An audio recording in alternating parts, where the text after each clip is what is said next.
¿Qué tal? Buenas tardes con todos los participantes. Les damos la bienvenida a la tercera semana de la investigación. El día de hoy tenemos esta conferencia que es sobre Ciencias Sociales 3. Nos acompañan dos profesores ponentes RENACIT de la Universidad Nacional Emilio Valdizán y de la Universidad Nacional Santiago Antúnez de Mayol. Eh, el día de hoy voy a presentar en primer lugar al profesor Jonel Chocano, ponente de Congresos Nacionales de Contadores Públicos del Perú, en temas de la profesión contable, en trabajos individuales de 2004, 2006 y 2008. Él es el representante docente RNACI de la Universidad Nacional Emilio Valdizán. Así que le doy la palabra para que pueda iniciar. Tiene 15 minutos, profesor Chocano, y muchas gracias. Muchas gracias. Buenas tardes. Vamos a comenzar con el trabajo de las pruebas en juicios de forense o de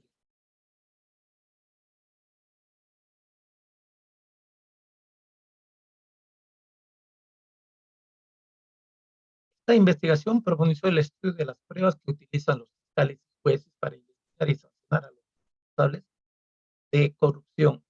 Nudó a la clase política que por décadas ha gobernado y en contra de la mayoría en el poder y se halló en la encrucijada de convencer electores el 11 de abril de 2021, donde votaron por los gobernantes debido al impacto negativo causado tanto en nuestro país como en los países involucrados, precisando que continúan las investigaciones y los procesos acusados de conocidas agrupaciones políticas, líderes encarcelados, perseguidos, incluso uno de ellos ha llegado a quitarse. Finalizaremos con las conclusiones y recomendaciones pertinentes. Nuestro puede determinar el valor de las pruebas en los juicios de la autoridad forense en la empresa Odebrecht 2020. El tipo de estudio fue investigación aplicada de correlación, examinar la asociación entre las pruebas de los juicios y la autoría forense. Siendo, Profesor Leonel, disculpe que lo interrumpa, pero no se le está escuchando muy bien. ¿Cree que pueda acomodar un poquito, acercarse un poco a la conexión con internet? Porque no lo están escuchando. Lo están diciendo también otros particip- los participantes de la mesa. ya, voy a mejorar.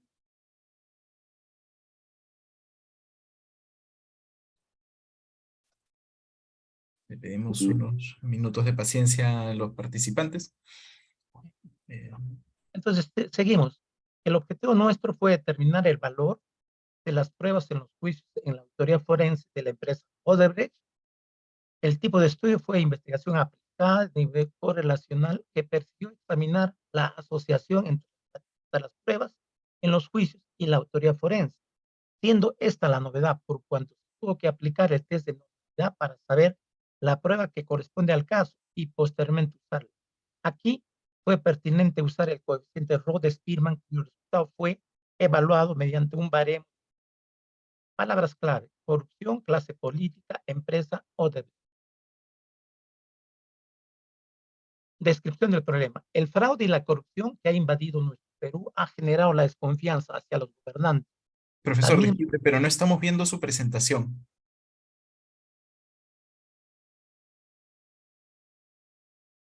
¿Me puede escuchar? sí, Pedimos que pueda compartirla. No estamos viendo su presentación.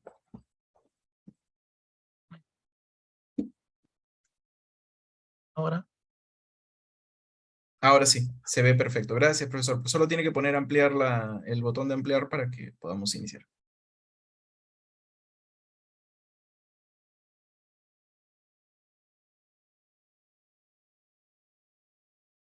el Listo. fraude y la corrupción que ha invadido el Perú ha generado la desconfianza hacia los gobernantes, misma que es necesaria recuperar por parte de la mayoría de la población, tanto a nivel regional, nacional e internacional. Sin embargo, ese fenómeno no es de hoy, sino que existe desde siempre a lo largo de la historia de la humanidad. Lo que sucede ahora es que debido al avance de la tecnología cobra escándalo y los gobiernos no pueden detener y ha propiciado el escalamiento de las clases populares. Podría desencadenar en una turbulencia capaz de cambiar el orden social vigente, debido a que ha creado un clima de inestabilidad social, el mismo que hace peligrar el status quo. Para enfocar el tema, queremos abordar los términos corrupción y fraude. El primero, nos dice el diccionario, es acción de corromper. Y si nos remitimos dicha palabra, veremos que significa alterar, dañar, echar a perder, pudrir, pervertir, viciar, seducir, sobornar. Respecto al fraude, el mismo diccionario expresa es engaño, inexactitud, consciente, abuso y confianza, y que produce daño, generalmente material. No obstante, ahora tenemos el problema en ciernes. De lo que se trata es investigar esos casos emblemáticos que constituyen, pues, hechos mediáticos, creándose entre ellos el caso de la empresa Odebrecht, que ha invadido e invade medios de comunicación, asimismo ha involucrado a gran cantidad de políticos, y por dicha razón, y es de real importancia en la cultura que vive el país, puesto que los gobernantes cercanos y actuales se encuentran inmersos y por lo mismo representa un acontecimiento de importancia de nivel macro, con sus correspondientes connotaciones sociales y económicas. Los hechos de fraude y corrupción han remecido los cimientos de la sociedad, y ante ello es necesario tomar medidas y acciones desde el punto de vista profesional. Estamos dispuestos a asumirlo mediante la ayuda de algunas herramientas. Estamos, dentro de ellas, la autoridad forense, un lugar distinguido en dicha tarea. Además, es necesario proponer determinadas medidas preventivas para que ello no se repita, con mucho énfasis. De un modo, puedan ser eventos controlados de forma.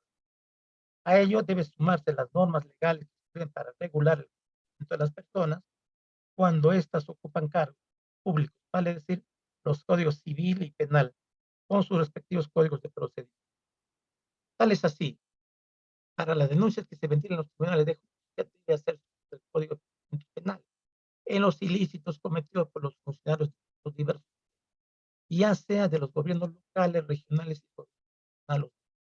En esta instancia, la Administración de Justicia se pone de relieve los conocimientos de autoridad forense, cuya proyección o propuesta de valor sería la creación de medidas. En este momento crucial que vive el país, es imperioso señalar causas fenómeno social, y nosotros sostenemos que se debe a la excesiva tolerancia que ha impuesto como característica en los hogares, donde hay la costumbre de no castigar y dejarse llevar por el te perdono por ser la primera vez. Cuando ocurre la segunda, seguimos con la misma, aunque no es tarde, pero ese pero que hoy nos pone ante un escenario estremecedor, la corrupción es parte de la sociedad en que vivimos. Debido a ello, las malas costumbres se han convertido en normas institucionales, donde nadie se alarma con signos evidentes de coima, fraude. Ciertamente ello ha derivado en que nuevos ciudadanos no tengan valores que se requiere para ocupar los cargos públicos, habiendo los partidos políticos transformado en club de amigos para buscar enriquecerse a costa del Estado, el mismo que ha sido saqueado de manera inclemente por la clase política que presenta el gobierno. Estado que se ha convertido en un botín al que hacía alusión Jorge Basadre.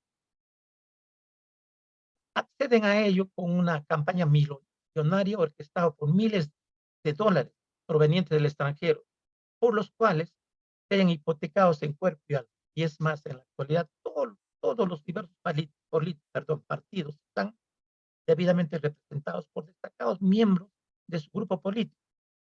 Este es el estado actual del arte, situación que se torna como indispensable a la hora de votar el próximo 21 de abril. Y el gran beneficiado de este trabajo será el pueblo, la sociedad en su conjunto, ya que se trata de implantar una basada en valores, tanto en los niños, jóvenes y adultos, para sembrar esperanza y desarrollo en el Perú. Todo lo anterior nos conlleva a plantear el siguiente problema de ¿en qué medida sirven las pruebas en los juicios de auditoría forense de la empresa Odebrecht? Problemas específicos. ¿Por qué es importante la autoridad forense en el control de las evidencias por fraude y corrupción en la empresa Odebrecht?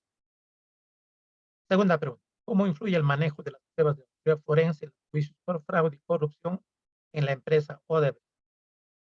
Tercera pregunta. ¿De qué forma el sistema de control y las pruebas en los juicios ayuda a mejorar la administración de justicia en los casos de fraude y corrupción en la empresa Odebrecht? Objetivo. Objetivo general. Determinar el valor de las pruebas en los juicios de la autoridad forense de la empresa Odebrecht. Objetivo 1. Determinar la importancia de la autoridad forense y el control de las evidencias en los juicios fraude y corrupción es Odebrecht. 2. Identificar cómo influye el manejo en las pruebas de la auditoría forense en los juicios por fraude y corrupción es Odebrecht. Tercer objetivo, conocer de qué forma el sistema de control de pruebas en juicios ayuda a mejorar la administración de justicia en casos de fraude y corrupción de la empresa. Metodología de la investigación, nivel y tipo. El nivel es correlacional, ya que se indagará la ligación entre las variables del trabajo de investigación, identificando y analizando las variables asociadas y de supervisión. Luego buscará resultados basados en los estudios de la investigación establecidos previamente. El tipo de investigación es aplicada, que representa la aplicación de diversas teorías estudiadas que finalmente se materializan en el análisis y resultados relacionados con el tema seleccionado. En este tipo de investigación se hace uso de los métodos usados, los conocimientos, teorías de investigación básica para resolver un problema detectado. Diseño de la investigación. La estrategia se diseñó al siguiente esquema: variable asociada y variable supervisión. La primera son las pruebas en los juicios. La segunda, teoría forense, donde M es muestra, B1 variable asociada, B2 variable de supervisión, R relación entre las variables. Metodología. Población y muestra. La población del presente artículo estuvo constituida por 3 fiscales especializados en corrupción y 3 jueces del sistema especializado en delitos de corrupción de funcionarios de los distritos fiscales y judiciales de Huánuco en el periodo 2020. Población. Una población es el conjunto de todos los casos, concuerda con una serie de especificaciones. Muestra. A partir de la población cuantificada, para una investigación se determina una muestra cuando no es posible en cada una de las entidades de la población. Esta muestra se considera representativa de la población. Muestreo.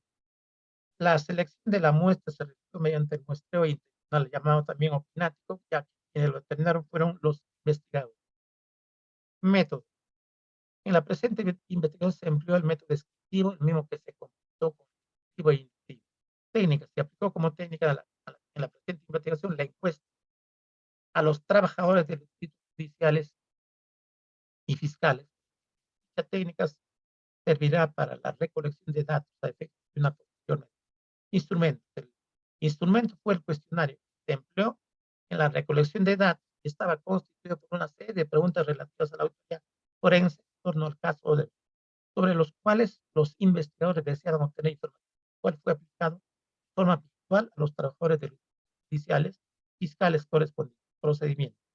Los datos fueron recolectados, procesados mediante el programa SPS versión 26, siendo ordenados, tabulados y análisis de los datos. Fueron analizados mediante tablas y figuras estadísticas. Prueba de hipótesis. Con la intención de probar la hipótesis general, hemos formulado las siguientes hipótesis estadísticas. Hipótesis nula. Las pruebas en los juicios no a la auditoría forense esa Odebrecht. Hipótesis alternativa. Pruebas en los juicios sirven a la auditoría forense Odebrecht.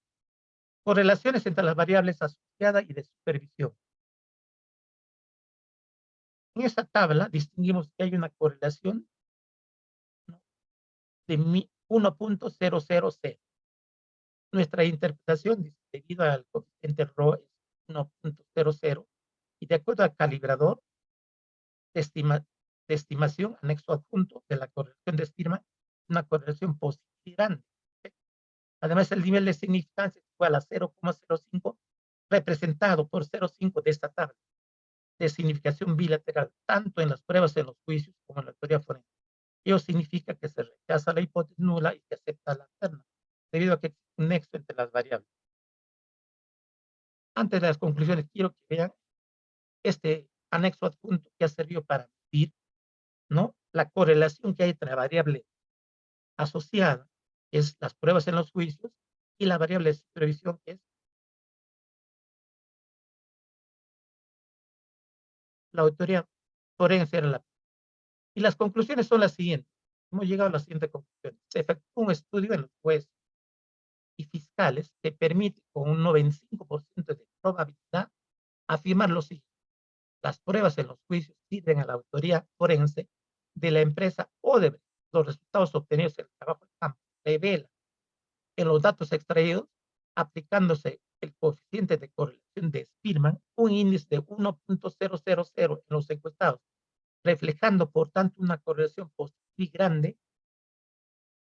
grande y perfecta en el baremo de estimación, va de -1 a +1. Además, el nivel de significancia es menor que 0,05, representado por 0,00 en esta tabla de significación bilateral, tanto en las pruebas, en los juicios, como en la autoría forense, en los fiscales y jueces encuestados, probando de esta forma la asociación de dichas variables, simbolizado por la hipótesis general y cumpliendo así el objetivo general relacionado al problema.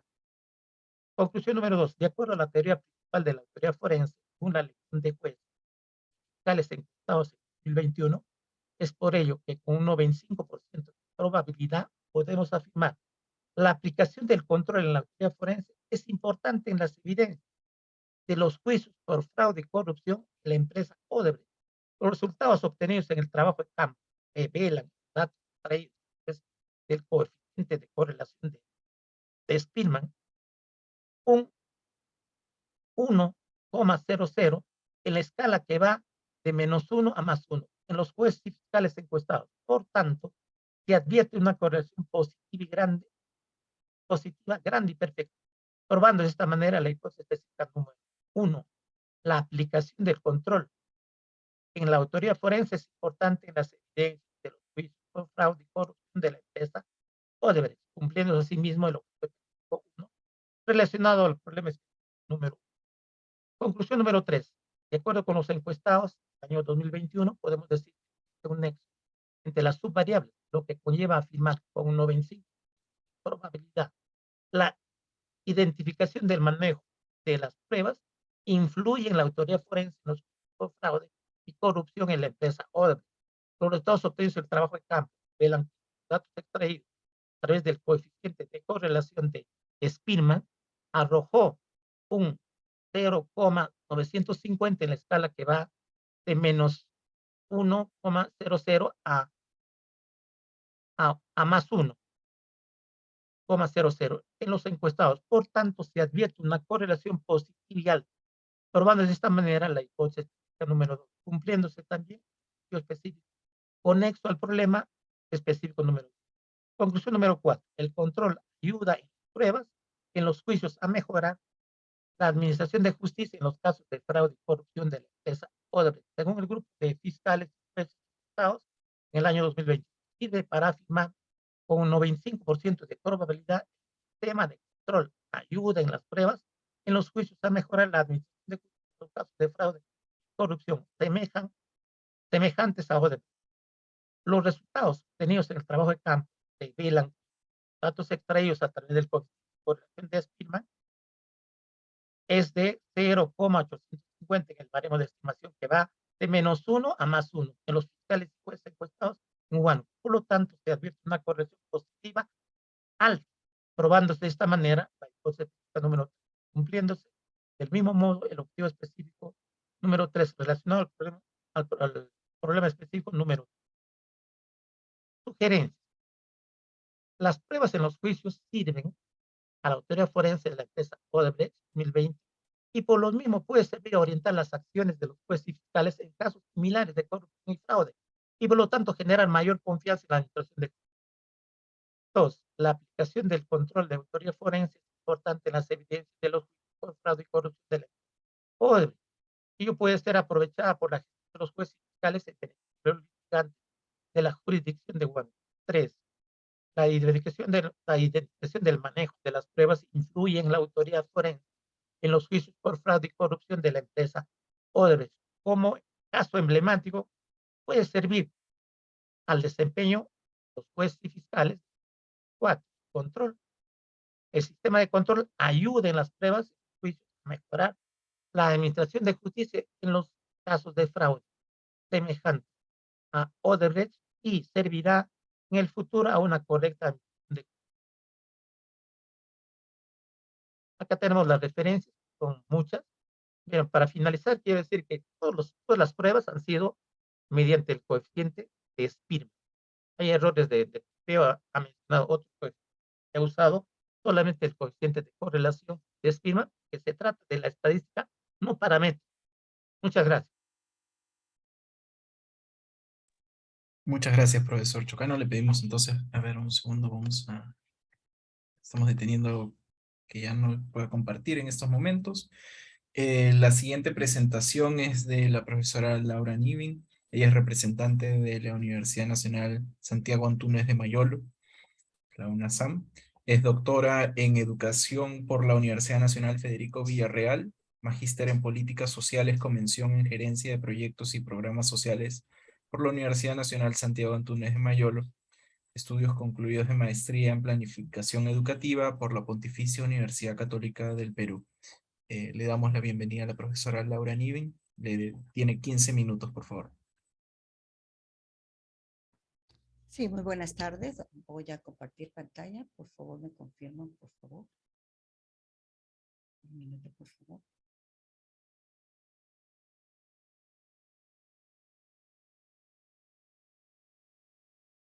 Bien, ¿pueden verlo, por favor?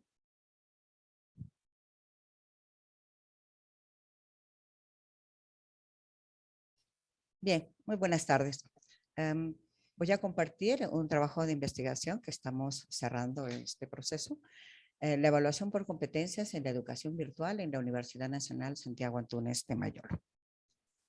Bueno, vamos a hacer una pequeña introducción, dado que cómo detectamos esta problemática en la institución. Consideramos que partiendo de algunos supuestos y principios que el nuevo contexto universitario exige cambios en nuevas formas de enseñar, de aprender y obviamente de evaluar. La educación superior debe centrarse en la adquisición, desarrollo y optimización de determinadas competencias a través de las capacidades, tanto genéricas como específicas, en las que el estudiante tiene que ser el protagonista y el centro de todo este proceso de enseñanza-aprendizaje. Por tanto, consideramos que la docencia debe fomentar aprendizajes en el marco de esta evaluación por competencias, regidos por un currículum por competencias, en las que pueda visibilizar estos aprendizajes tanto en los contenidos conceptuales o declarativos, los procedimentales y los actitudinales. Bien, evaluar en el marco pues, de un currículum por competencias implica valorar el desempeño de los estudiantes. Ello se expresa en evidencias que permiten identificar lo que saben hacer los estudiantes en términos de conceptos, datos, etcétera. ¿Qué saben hacer con esos conceptos, datos? Es decir, cómo van a realizar estos procedimientos utilizando técnicas, herramientas, etcétera, y qué saben ser, es decir, cómo esto se visibiliza en sus actitudes, en su comportamiento, en ser mejores ciudadanos, en el marco de ser mejores profesionales, ¿no? Evaluar entonces en base a principios, evaluar implica también en este marco del currículo por competencias, implica tener en cuenta los criterios, porque estos nos permiten comparar el desempeño real de las competencias de un estudiante en un determinado momento, ¿no? Un criterio de desempeño entonces, es el estándar o la calidad de la ejecución de una competencia que es uniforme en todos en una determinada instancia. En la evaluación por competencias, en el nivel superior, Cano nos dice que un currículo por competencias implica hacer uso de estrategias. Y nosotros lo consideramos en este marco las estrategias como la la coevaluación y la hiperevaluación, pero también implica diseñar instrumentos en las que el estudiante pueda demostrar los desempeños a través de algunas evidencias y realización de algunas tareas que la competencia exige. Bien, para esto nosotros, viendo este paso de la presencialidad a la virtualidad, en estos momentos nuestra universidad viene haciendo un proceso híbrido. Nos propusimos desarrollar esta investigación, dado que ha sido muy complicado para nosotros hacer un paso muy fácil de la presencialidad a la virtualidad. Entonces queríamos saber cómo se desarrolla esta evaluación por competencias en este marco del currículum por competencias en la educación virtual en la universidad. Bueno, solo en los problemas específicos tomamos cuáles son esos criterios que implementan los docentes, qué estrategias son las que utilizan los docentes, y qué instrumentos aplican los docentes en este marco, ¿no? Para eso nos propusimos algunos objetivos de identificar estos criterios que implementan los docentes, identificar las estrategias, describir los instrumentos que aplican los docentes en un marco general de cómo analizar, ¿no?, cómo se desarrolla la evaluación por competencias en esta educación virtual en la universidad. Bien, entonces en esta evaluación por competencias muy rápidamente queremos que ustedes puedan entender el marco en el que nosotros trabajamos. La evaluación por competencia en esta educación virtual no ha sido fácil para las universidades públicas que no estábamos tan, digamos, habituados a hacer una educación virtual progresiva. Entonces, la evaluación por competencias implica seguir un currículum por competencias que en la universidad ya la venimos haciendo algunos años atrás, bajo el marco y la exigencia de la Ley Universitaria 3220. Queremos decir que los cambios no han sido fáciles, pasar de una presencialidad a una virtualidad. Hemos pasado por una serie de capacitaciones, talleres, para capacitar a los profesores, en las que los más jóvenes eran los más aprestos para poder adecuarse fácilmente a esta modalidad, y mientras los profesionales con mucho más años de experiencia se les ha hecho un poco tedioso adecuarse muy rápidamente a estos cambios en la virtualidad. Entonces, también obviamente la educación virtual en muchas universidades privadas y algunas públicas, no es nueva, ¿no? Su incorporación se ha ido dando progresiva, pero donde se ha dado con necesidad urgente ha sido a raíz de del COVID, en la que hemos tenido que desarrollar las sesiones en base al uso de plataformas y adecuarnos a una modalidad virtual para poder desarrollar los procesos de enseñanza-aprendizaje. En este marco, la evaluación por competencias ha hecho uso de estas plataformas con una docencia que requería estar capacitada y actualizada, pero que no la hemos logrado al 100%. La evaluación, para considerarla, no siempre, cuando nos hablan de evaluación, nosotros siempre se nos asemeja o lo relacionamos con medición, con asignar notas cuantitativamente, si siempre estamos pensando en un parcial o a mediados de un semestre o en final. Pero en este marco de la evaluación por competencias, hoy día nosotros trabajamos bajo unidades y que la evaluación parcial y final viene siendo desplazada por el marco de una evaluación por unidades mensuales, dependiendo la naturaleza del curso, de la cantidad de unidades que se tenga, y en ese marco se va poniendo las valoraciones por unidad, ¿no? Pero nos dimos con la sorpresa que no siempre, en los sílabos y en las revisiones que hemos hecho, este proceso de enseñanza-aprendizaje tiene claro los criterios establecidos en esta herramienta que utilizamos en este marco de la evaluación o de la educación virtual, que es el sílabus, y que los criterios no estaban bien claros y establecidos, ¿no? La evaluación requiere uso de estrategias, como la autoevaluación, la coevaluación y la heteroevaluación. Lo que ha primado en la presencialidad ha sido masivamente la heteroevaluación. El docente es el único que tiene de repente la percepción más objetiva desde su punto de vista, obviamente, de que cuánto es la valoración o la nota que debe tener un estudiante al terminar una unidad, al terminar un semestre académico o al terminar la asignatura.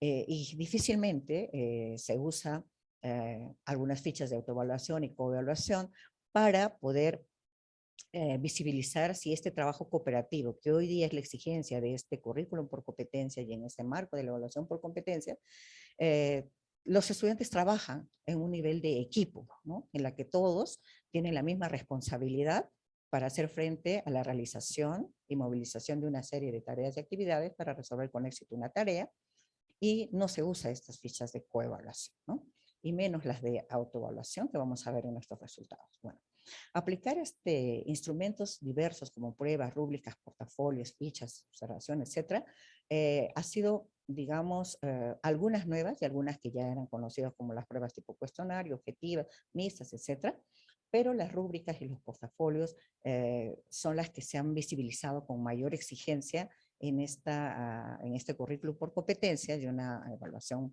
del mismo enfoque para las exigencias de la virtualidad. Entonces, como vemos, en este campo nosotros hemos trabajado solo un tipo de investigación descriptivo, de un enfoque mixto. Hemos tratado de recoger algunas entrevistas de los directores de escuela, los directores de departamento, y así como aplicar una encuesta a los docentes. Nuestra población, si bien está conformado más o menos por 600 docentes, nosotros hemos trabajado con una muestra de 430, ¿no? Hemos aplicado la técnica de la encuesta, también vía virtual, una entrevista. Y bueno, el diseño ha sido pues un diseño no experimental, con una muestra de 430, hemos aplicado un cuestionario, una entrevista y una revisión bueno, de algunos sílabos bajo el análisis de contenido, ¿no? Bueno, los resultados a los que hemos arribado y quiero compartir con ustedes, que es un proceso que seguimos trabajando también. La universidad es una universidad relativamente joven, pero tenemos una docencia bastante, digamos, experimentada. Tenemos pues solo un 20% de docentes contratados y bueno, un 80% de docentes nombrados, que es los que han participado en nuestro proceso de investigación. Básicamente, de este porcentaje también, los docentes contratados son los más jóvenes y son los que se han adecuado muy rápidamente a estos procesos de la virtualidad, mientras que el docente nombrado que tiene más de 15 a 20 años a más en la docencia universitaria, se les ha sido muy dificultoso al punto que un poco que se han incomodado, se han visto fastidiados por esta virtualidad y pues exigían, ¿no? Retrasos en los inicios de cada semestre académico. Tal es así que nosotros llevamos un ciclo retrasado en este proceso. Nosotros hemos tomado una muestra representativa por cada facultad. La universidad tiene 11 facultades y como ven ustedes en este cuadro, hemos tratado de tomar una muestra representativa por cada facultad. Bueno, siguiendo con algunas preguntas, básicamente en nuestras dimensiones, en los objetivos y problemas que hemos planteado, nosotros comenzamos a enfocar que el docente se pusiera en términos de autoevaluarse y evaluar si él planifica el sistema de evaluación, porque así le llamamos en el sílabus, en un capítulo, o perdón, en un aspecto del sílabus, que se llama sistema de evaluación, en la que están escritos bien cuáles son las capacidades que queremos evaluar, los indicadores, qué instrumentos utilizamos y el porcentaje de la evaluación que tiene cada una de esas actividades, ¿no? Entonces, le preguntamos si planifica el sistema de evaluación de la asignatura sobre el logro de capacidades en función a las evidencias que deberán presentar sus estudiantes. Y casi en la encuesta los profesores nos dicen pues que casi siempre y siempre ellos planifican ese sistema de evaluación. Pero muchas veces cuando por el facilismo de repente y por la práctica, lo que se observa y se visibiliza en el sílabus, ellos copian y pegan, ¿no? Copian las capacidades que tienen ahí en el sílabus. Muchas veces confunden el indicador con esta capacidad y lo ponen como instrumentos, etcétera. Pero ellos refieren, sí, de que siempre, casi siempre, ellos planifican este sistema, aunque muchas veces no está planificado, pensado muy minuciosamente, ¿no? En que cada uno debe corresponder de manera horizontal como vertical, una alineación estratégica, ¿no? Como le llamamos. Bueno, prioriza en la evaluación contenidos, aspectos procedimentales y actitudes en el sílabus en la educación virtual. Ellos nos dicen que casi igual siempre y casi siempre, ¿no? Más de 300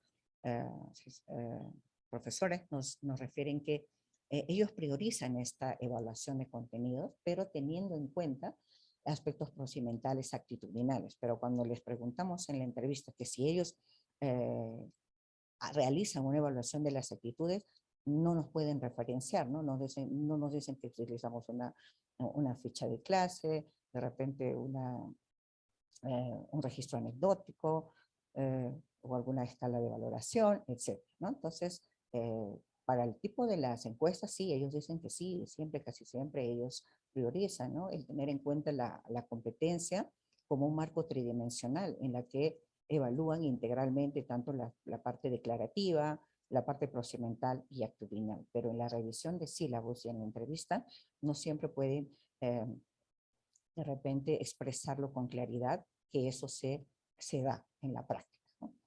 Socializa con los estudiantes, era otra de nuestras preguntas referente a los criterios.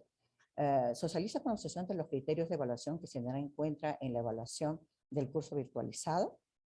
Y otra vez, el casi siempre y siempre sigue siendo más de 300 docentes de nuestra muestra que nos refieren que sí, ellos dan a conocer los sílabos, pero cuando nosotros hacemos una revisión del análisis de contenido de los sílabos, vemos que los criterios no están establecidos, excepto la que dice, ¿no? Que si el docente no asiste a un porcentaje de clases, pues será desaprobado. Si solamente obtiene 0.8, tendrán derecho a una evaluación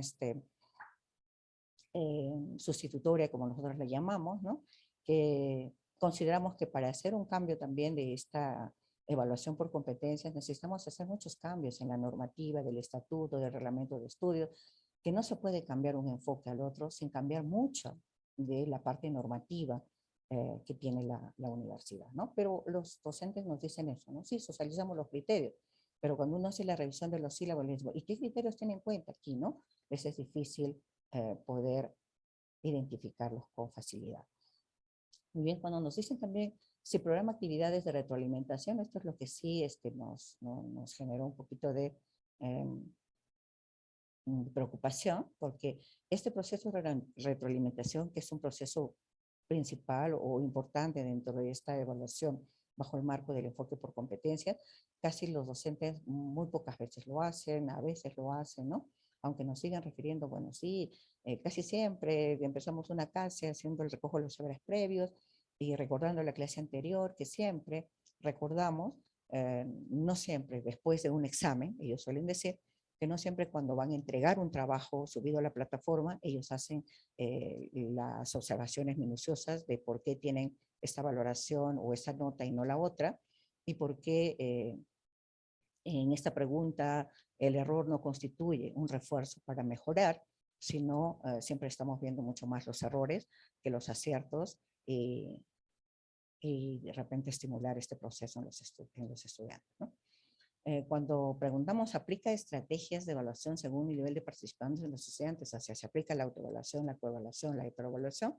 Bueno, hemos tratado de fusionar esto en una vista, pero los docentes igual nos suelen decir aquí casi siempre, pero aquí cuando precisamos solo la pregunta la hicimos de la autoevaluación, nos dicen que ese proceso casi no lo realizan, ¿no? No es ni siquiera el 2% de de los docentes que aplican una autoevaluación.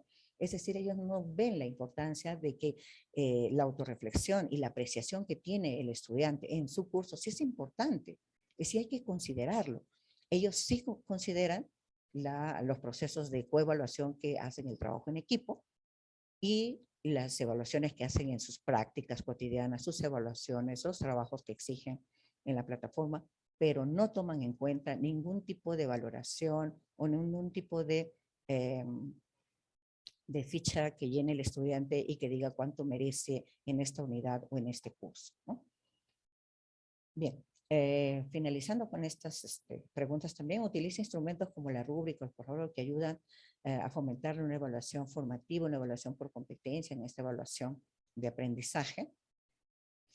Aquí casi muy pocos ya dicen, ya hacen menos de 150, dicen que siempre, ¿no?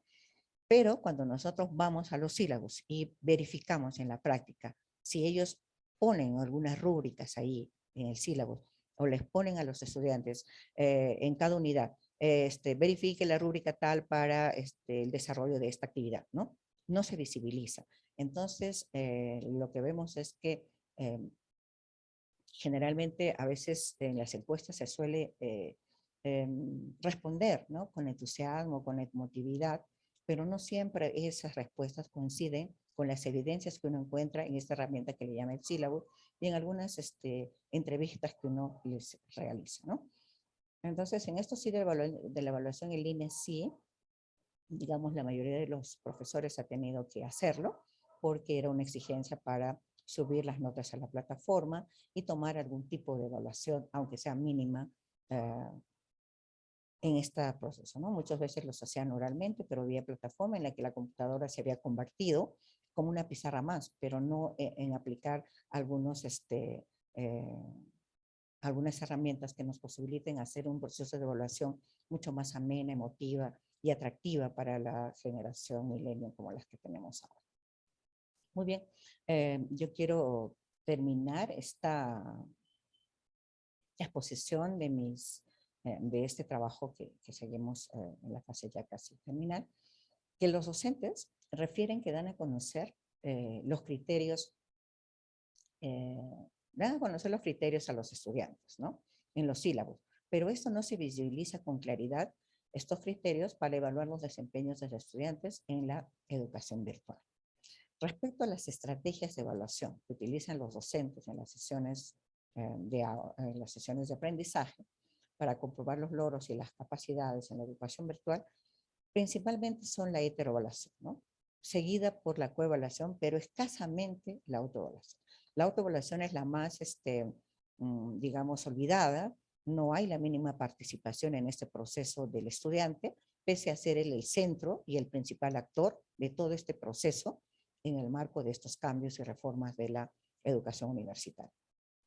Los instrumentos de evaluación que aplican los docentes para comprobar los desempeños de sus estudiantes en la educación virtual principalmente son en esta modalidad, pues las pruebas en línea, pero principalmente las que más se han utilizado son estas pruebas tipo cuestionario y las tipo objetivas que tiene nuestra plataforma Moodle. Y lo que queremos concluir es que los docentes no han estado preparados para esta modalidad virtual. En la mayoría de los profesores no se ha visibilizado de utilizar mucho o sacarle mucha ventaja a muchas herramientas que tienen el Microsoft Teams o algunas otras herramientas que nos pueden ayudar a hacer mucho más real la comprobación de las capacidades en el marco de este enfoque por competencia. Eso es lo que podría compartir en este proceso. Si ustedes tienen alguna pregunta, nosotros volvemos para poder contestar sus inquietudes. Gracias.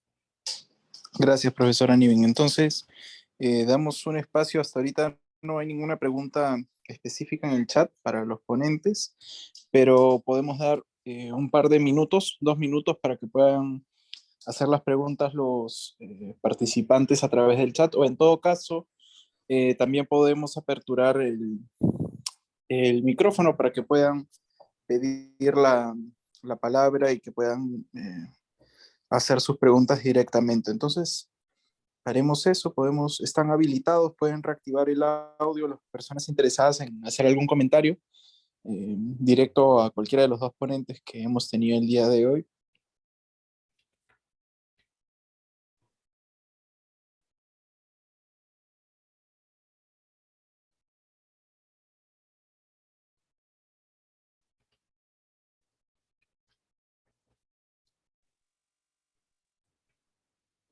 Bueno, ahí en el chat ya se pueden ver un par de preguntas. Veo 2. Entonces, la mayoría de docentes no usan instrumentos adecuados para evaluar competencias. Y lo segundo es, profesora Niven, ¿qué herramientas de evaluación nos recomienda para la evaluación del saber hacer y del ser en la enseñanza virtual? Y por último, me parece que la universidad no ha estado preparada para la virtualidad. Es un comentario. ¿Qué puede hacer un docente cuando no se tienen las herramientas e infraestructuras tecnológicas? Adelante, profesora. Ok, bien. Gracias por las preguntas que nos permiten aclarar algunas cosas que se nos quedó también. Entonces, yo creo que en este paso de unos cambios de paradigmas y de enfoques en el desarrollo del currículum por competencias que actualmente tienen las universidades, los instrumentos que se aplican no siempre son los más adecuados dependiendo de la naturaleza de los cursos, pero también dependiendo de las unidades que se tienen que trabajar. De tal forma que los profesores siempre repetimos lo que nos ha sido útil y fácil y nos ha dado buenos resultados, pero no siempre nos arriesgamos a innovar, no siempre nos arriesgamos a intentar nuevas formas de evaluar, y de tal forma que muchos instrumentos siguen siendo los que llamamos tradicionales, bueno, entre comillas, digamos, que se han utilizado por muchos años en este sistema de la educación superior, y que básicamente son las pruebas, ¿no? Pero que es una visión vista desde el docente al estudiante. pero en la que no se visibiliza la participación del estudiante y también bajo procesos de evaluación de grupos, ¿no? Las interevaluaciones, las coevaluaciones que necesitamos de saber cómo el equipo toma la decisión y nos da la información de saber qué juicio de valor va a emitir sobre su compañero A, B o C, y nosotros tener las referencias y todos trabajan como equipo. Y de tal forma que los instrumentos que siempre estamos utilizando vienen a ser las pruebas, ¿no? En las que si tenemos una gran cantidad de estudiantes, pues la hacemos más objetiva, y si tenemos una cantidad menos de alumnos, bueno, podemos tener una variedad entre las mixtas desarrolladas, no sé, de libro abierto, etcétera, y las modalidades que existan, y que eso depende, bueno, de la cantidad de estudiantes y grupos que tengamos en un semestre académico, ¿no? Entonces, los docentes, lo que nosotros podemos visibilizar es que muchas veces ponen en ese sistema de evaluación que tienen los sílabos, que van a aplicar una serie de instrumentos, ¿no? Ponen rúbricas, pruebas, ponen portafolios, ponen tal, pero en la práctica no todo eso que se escribe se aplica. ¿Por X razones? ¿No? Porque no alcanza el tiempo, porque el docente tiene muchos cursos, o porque tiene muchos estudiantes y no puede hacer digamos, un juicio de valor muy minucioso y emitir o hacer una toma de decisiones más asertiva, ¿no? Entonces, yo creo que eso no es que no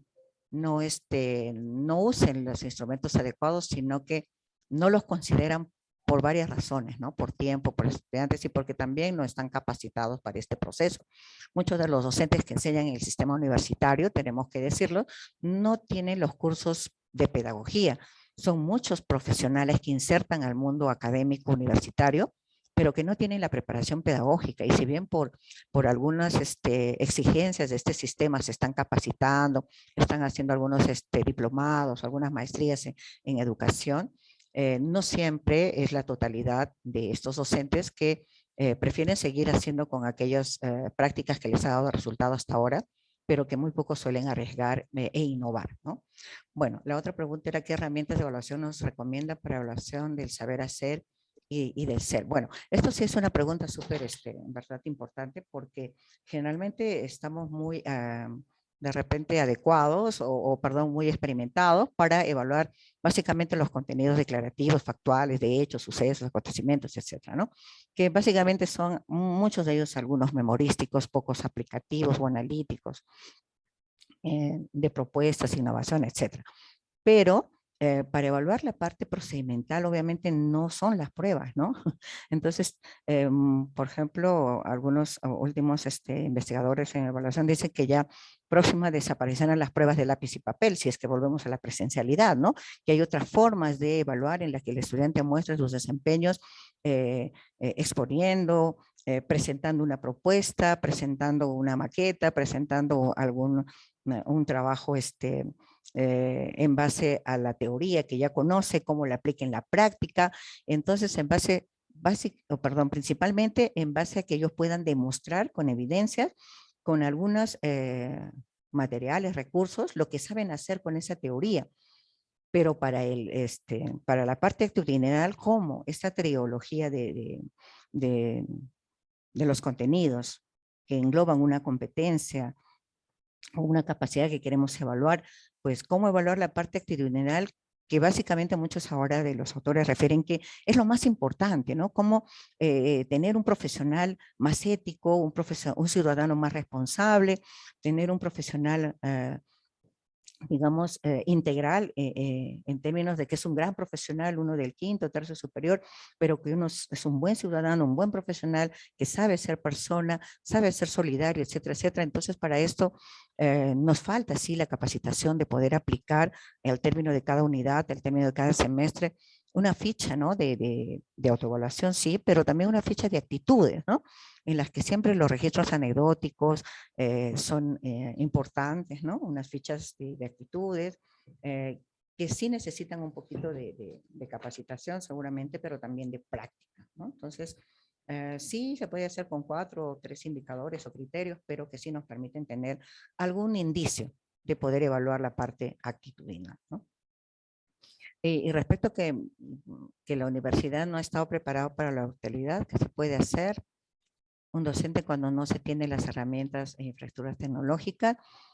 Sí, es cierto, colegas, que no hemos tenido esta infraestructura tecnológica que requería dar el paso asertivo de la presencialidad a la virtualidad, pero ha habido muchas intenciones, al menos de parte de las universidades públicas, a hacer convenios con PEMESUD, se nos ha capacitado a través de PEMESUD, y con muchas otras universidades, no solamente extranjeras, sino también nacionales, que tenían más experiencias en la virtualidad, en la que nos han motivado y también interactuado con sus experiencias y refiriéndonos qué es lo que da resultado y qué es lo que no, ¿no? Entonces, y que por interés personal también cada docente se ha ido capacitando y adaptando a estos cambios. Entonces, yo creo que sí, muchas de las universidades públicas, principalmente las de provincias, yo considero que no hemos estado preparados para este paso repentino, pero que ahora esto ha venido para quedarse y por tanto la exigencia nos ha hecho que ya estemos más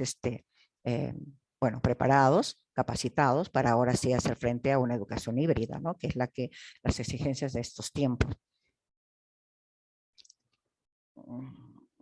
Bueno, exactamente las compras de los software para las ciencias básicas, hay propuestas, pero no sé si se han concretado estas compras aún. El proceso de compras y administración es muy engorroso en las universidades públicas, pasan por muchas licitaciones y demoran mucho tiempo. Entonces no sé si eso es en todas las universidades, pero en mi experiencia eso es así, ¿no?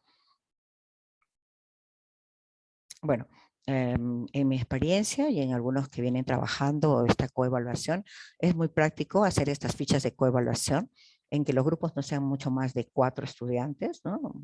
A lo más 5, no sé, en las que pueda ser ágil, ¿no? La evaluación que tengan como equipo y como grupo, y que cada uno puede evaluar a los 3 miembros o 4 miembros del equipo, y así todos se van evaluando y se va ponderando una valoración, de tal forma que todos tienen la percepción de todos y que eso lo puede recoger el docente universitario y poder tenerlo como algún tipo, ¿no? Como un indicador de este proceso de evaluación, que algunos lo refieren como una valoración, como una nota cuantitativa, ¿no?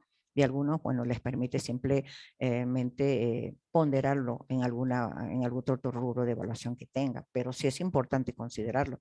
Considero que esas son herramientas importantes hoy día porque este enfoque de competencias necesita ser estudiantes universitarios muy asertivos en el sentido que el trabajo colaborativo y el trabajar multidisciplinariamente es una exigencia de estos tiempos, ¿no?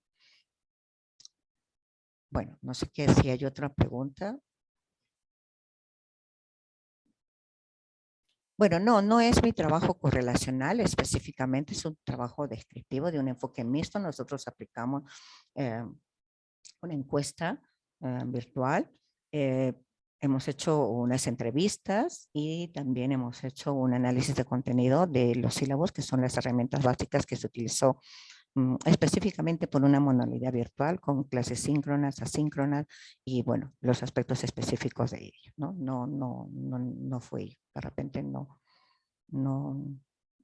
lo enfaticé bien, pero no fue Gracias, no fue. profesora. Entonces le damos la palabra al profesor Chocano porque él tiene una pregunta. Ok, adelante, gracias. Sí, gracias, profesora. El profesor Chocano dice la pregunta: el alcance definido en su investigación es correlacional. Sin embargo, la formulación de sus objetivos específicos parecen más diseñadas para un alcance explicativo. ¿Qué teorías o constructos sustentan el planteamiento de sus objetivos específicos? Su investigación ha obtenido una correlación perfecta. ¿Cómo explica que su investigación la haya obtenido? Adelante, profesor Chocano. Muchas gracias. ¿Me puede permitir compartir pantalla?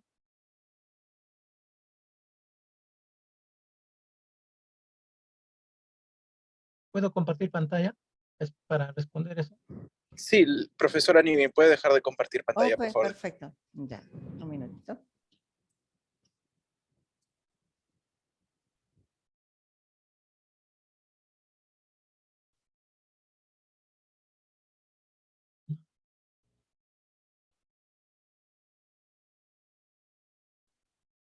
Ok. Adelante, profesor Chocano.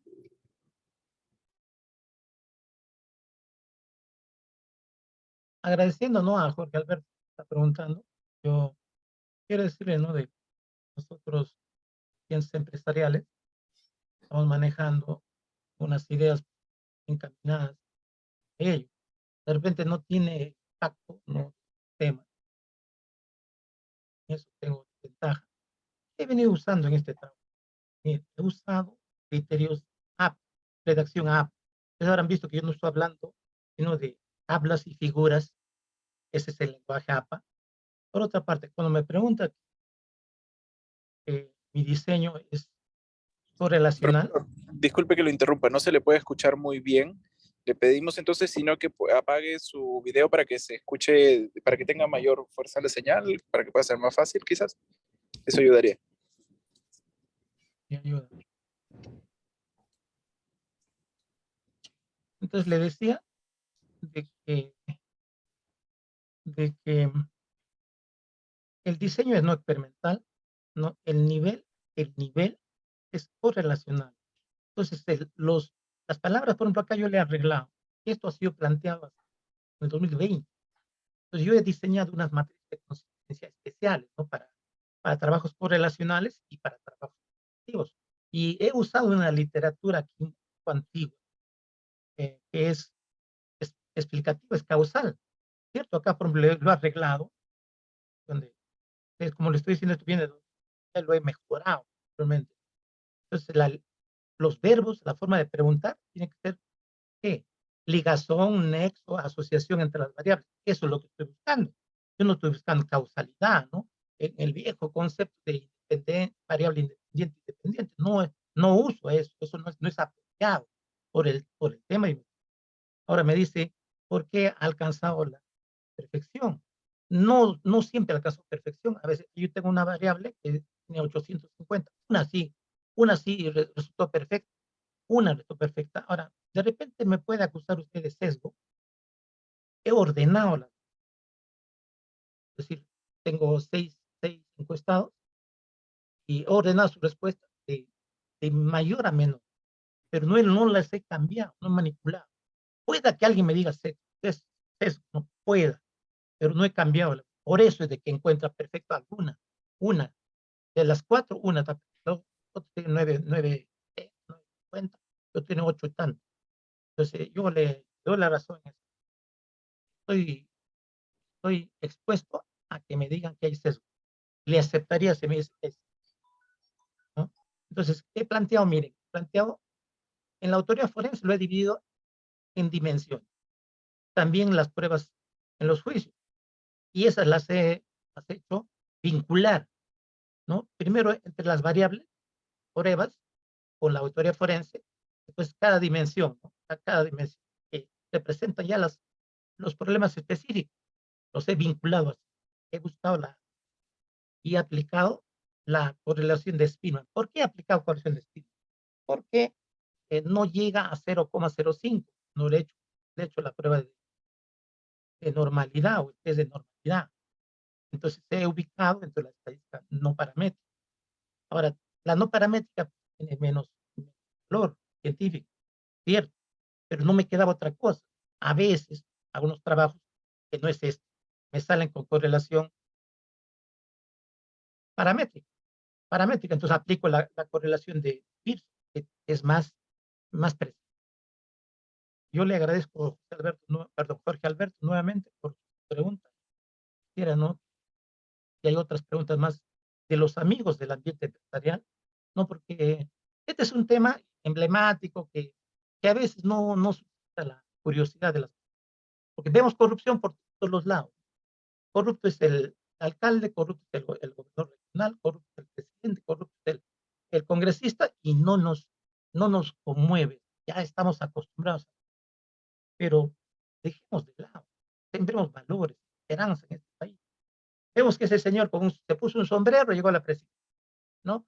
Y parecía que tenía otras características, pero no es tal, ¿no? Entonces, esa corrupción nos está consumiendo, ¿no? Y abandonemos ese ambiente negativo, que sería pues, un ambiente, si hablamos en el lenguaje COS, un ambiente de control negativo en toda la sociedad, y se presta ya pues a otro tipo de educación, ¿no? Yo quisiera que haya. Aquí la novedad que yo he introducido es estandarizar pruebas de normalidad, las pruebas. Eso es lo que hago. Yo le agradezco la pregunta. Si hubiera otra, muchas Gracias, profesor Chocano, profesora Nivi. Agradecemos entonces a los participantes que han hecho las preguntas. Ya no hay más preguntas en el chat. Les agradecemos a todos los participantes por esta primer día de la semana de la investigación, de la tercera semana de la investigación. Los invitamos el día de mañana. Iniciamos a las 8:30 con una conferencia sobre políticas de investigación. Y luego las conferencias, las mesas, inician a las 10:15, como hoy día, y luego va a haber a las 12 y luego a las 4 de la tarde. Les agradecemos nuevamente su participación y nos vemos el día de mañana. Hasta luego, gracias a todos los ponentes y participantes. gracias. Gracias. Gracias a ustedes.